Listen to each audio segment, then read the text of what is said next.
Hey guys, if you didn't manage to get on the Final Fantasy XIV online beta, I feel sorry for you because it's a really good game. But I'm just going to go over the classes in which you can choose and pick when you first start off. There's probably going to be more added to the game when it's eventually released. But we're just going to go over them. So the first one is the archer, guys. Okay, the archer is nice and easy. You have a bow. Okay, you'll be mainly working from range, using your bow and arrow special abilities from range mainly. Okay, it says that the archer, you want to get into good positioning and stuff like that, to make the most of it.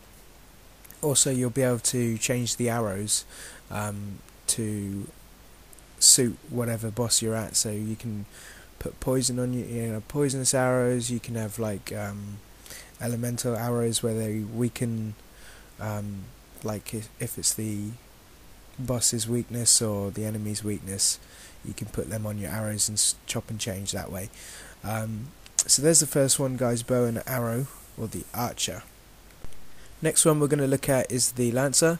It says here the strategy of the Lancers is to outrange and fluster opponents with their long two-handed polearms. They are trained with a number of weapons, giving a diversity to their attacks and makes them extremely versatile. These guys have kind of, this is just what I heard they've got quite low HP, but they do a lot of damage. Okay, so their weapon is quite deadly. They work mainly from kind of a medium range. Like I said, they got low health, so they don't want to be right in the mix, but at the same time you don't want to be too far away because you won't be able to hit. Okay, so you want to be medium range, and you can get a lot of damage off of being a Lancer. Okay, then we've got the Gladiator. Gladiators specialise in the handling of all manner of one-handed blades, from daggers to long swords, be they single or double-edged, straight or curved. So I mean anything one-handed. And the good thing about this is you can have a shield as well. So you're using one hand for your shield, the other hand for your sword, or your one-handed. So that makes it quite a good tanking class to be, because you've got the massive defense of the shield, but at the same time you don't need a shield. You can just have the one-handed and focus on your sword hand, which I believe probably makes you a little bit faster when doing your attacks. Okay, the cooldown won't be as much on your auto attack. Okay, so there we have it. There is the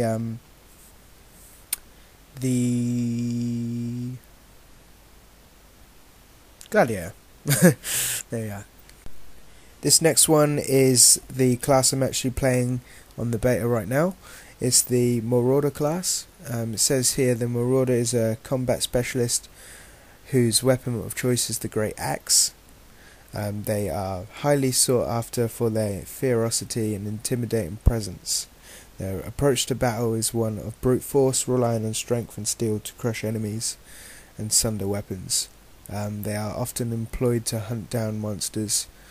And that's pretty much it. Okay, so these guys are just nutcases with an axe, basically. Close range, slow. Obviously they're going to be slow with that bigger weapon, but they do heavy damage. They do heavy damage. There is a move you can throw the axe from range. You don't want to do that though. You want to be swinging that thing over their head from close range. Okay, there's the Marauders, guys. Next up we've got the Pugilist. It says here, masters of offensive and defensive stances, pugilists continuously adapt their fighting style to best suit their companions as well as their enemies. Pugilists compensate with their lack of reach and defense with high maneuverability and cunning techniques that fluster opponents. So these guys are kind of very, very close range, martial arts. They'll be using like claws, that kind of stuff. They'll be punching, kicking, doing some funky stuff up close. They can have like elemental weaknesses on their whatever weapon that they're using, their claws, whatever, so they can chop and change that to suit your whoever you're fighting. They'll get their weakness on your weapon, bam bam bam, job done. Next up we've got the Black Mage. Black Mage's job is basically to cast offensive spells and kill enemies.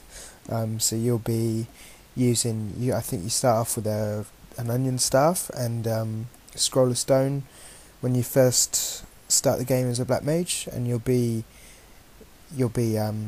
learning different powers, elemental powers, to deal damage that way. So you want to be, this is kind of a ranged power as well, but you can get a lot of elemental magic damage with being a Black Mage, okay, and you can just cast different spells and that kind of stuff.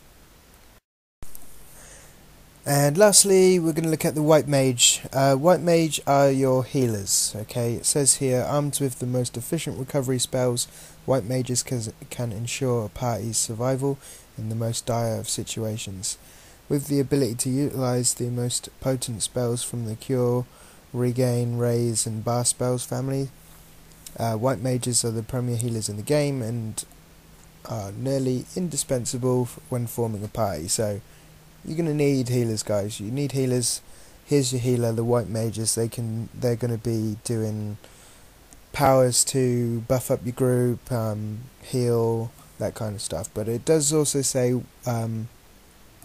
White Mages may harm themselves with powerful hammers and durable shields in order to rain down punishment upon their enemies. So it looks here that they can do a bit of offensive as well. It's not just 100% defensive with these White Mages, okay. Apart from that, guys, like, comment and subscribe. Let me know if you are on the beta. Let me know what you think of this game. If you pre-ordered it, let me know what class you've picked. If you're not playing this game, let me know what class you would play if you was playing it. And that's it, guys.